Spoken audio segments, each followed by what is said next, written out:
Kebakaran hebat melanda Dusun Lampuh Drin, Gampong Blang, Kecamatan Simpang Ulim, Kabupaten Aceh Timur pada Jumaat 14 Maret 2025, sekitar pukul 9.30 waktu Indonesia bagian Barat.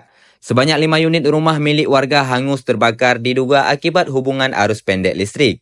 Adapun 5 warga yang rumahnya terbakar adalah Khaidir 55 tahun, Ratna Dewi 45 tahun, Syarbaini 48 tahun, Nurhayati 32 tahun dan Sarsamita 40 tahun.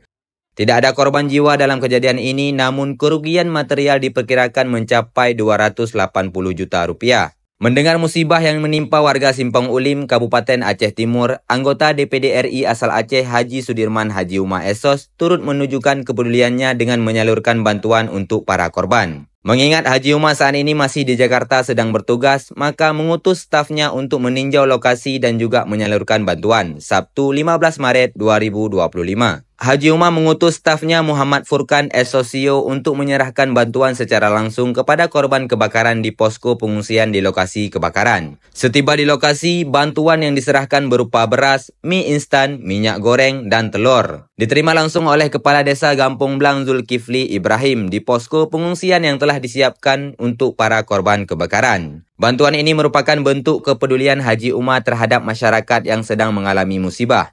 Kami berharap bantuan ini dapat meringankan beban para korban, ujar Muhammad Furkan, perwakilan Haji Umar saat menyerahkan bantuan. Haji Umar juga turut menyampaikan rasa duka dan bela sungkawa atas musibah kebakaran yang menimpa warga Dusun Lampuh Drin, Gampong Blang, Kecamatan Simpang Ulim, Aceh Timur. Ia berharap para korban dapat tabah dan ikhlas menghadapi cobaan ini, serta mendoakan agar Allah Subhanahu Wa Taala memberikan rezeki yang melimpah kepada mereka. Para korban kebakaran juga menyampaikan rasa syukur dan terima kasih atas perhatian dan bantuan yang diberikan oleh Haji Umar. Mereka berharap adanya dukungan lanjutan dari pihak pemerintah dan lainnya untuk membantu proses pemulihan pasca musibah masyarakat ini, kata Zulkifli, Kepala Desa setempat. Dengan kejadian ini, masyarakat dihimbau untuk lebih waspada dan rutin memeriksa kondisi instalasi listrik guna mencegah kejadian serupa di masa mendatang.